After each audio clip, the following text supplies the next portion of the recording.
Hello everyone, so padulong mi karon sa dolphin nga namatay og nakita diri sa barangay Buko. Ug tan-awon nato ang dolphin. So bani miniga. Diri nakita sa barangay Buko kinugitan Misamis Oriental ang maong dolphin. Ano siya ang area? Kita na ko sa inyo kung asa nabutang ang dolphin. So ganina wala pa kayo mga tao. Pero karon nag-anam na og kadagan ng mga tao.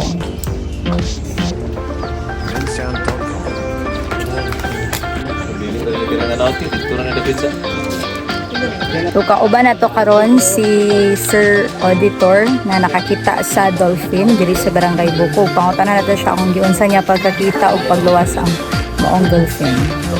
Ang adlaw sa tanan, so kauban na to karon si Rogin Auditor nga taga barangay Buko. So mao ni siya yang nakita nga dolphin. So mao ni siya. So sir, giunsa ni nimo pagkakita o giunsa nimo pagkuha nga nag-abot diri ang maong dolphin, sir? Ako isang likuan dito sa sa unasan ba akong nakita siya nga naglangoy-langoy. Buya na. Kung ilang taon dito nga kuan naglangoy-langoy, nagluto siya ayang-ayang na muna akong giduulan akong gitabang nako. Wala naman na tabang di ako lang gidala sa unasan. So pagtanaw nimo patay na siya. Patay na siya din. Inyo din gidala sa imong mga kauban.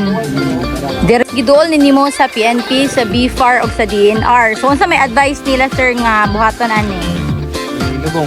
Okay, so ilubong ginato ni ang maong dolphin, no? Salamat kaayo sir. So kini si Sir Auditor o sa ni siya ka mangingisda.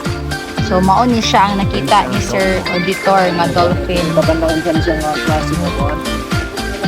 Dako siya. 100 kilos. Ang dolphin nga nakita gamay pa ani? Ang dolphin nga kuan lang. Mulagi. Nakita ko sa kani. Kamu ngayon na brado?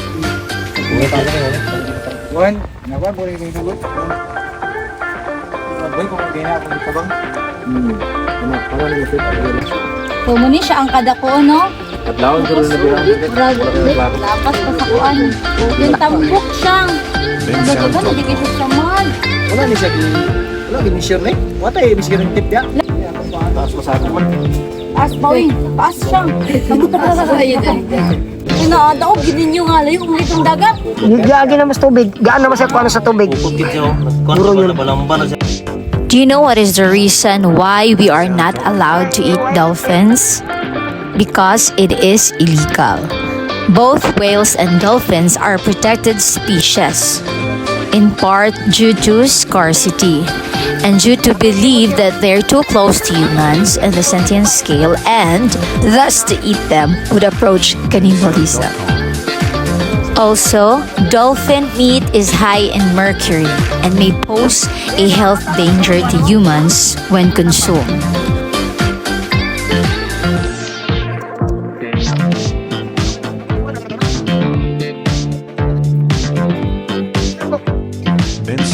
So gitry na mo og sukod ang kataason sa dolphin, no? And it takes 234 centimeters or 7.6 feet. Kila? Mga sentimeter. 34. Kila? Kali 34. 234. Pan. Bo ayan.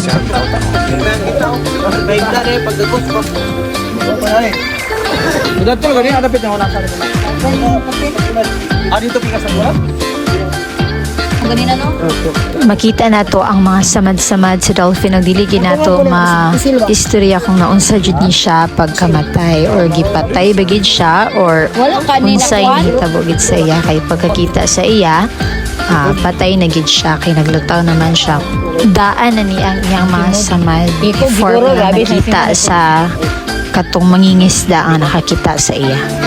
Dili pod na mo ma-identify kung babae or lalaki ba niya ang dolphin. Ilubong jud ni.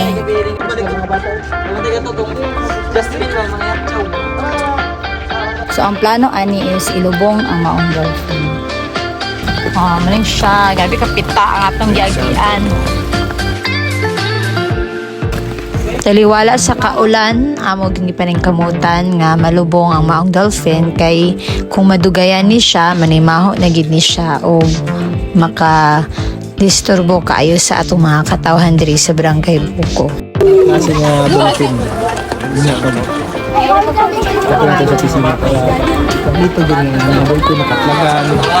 They tried revive, wala. Kasi ito alam.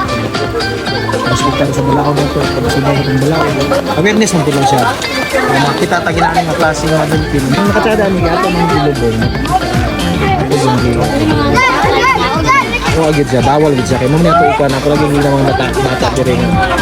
Tanong sir, anong gilubong man sir? Ikadwa nga Ang nakakita sa maong dolphin, no, maogid mismo ang nag-adto sa police station para i-report nga naa siya nakita nga dolphin.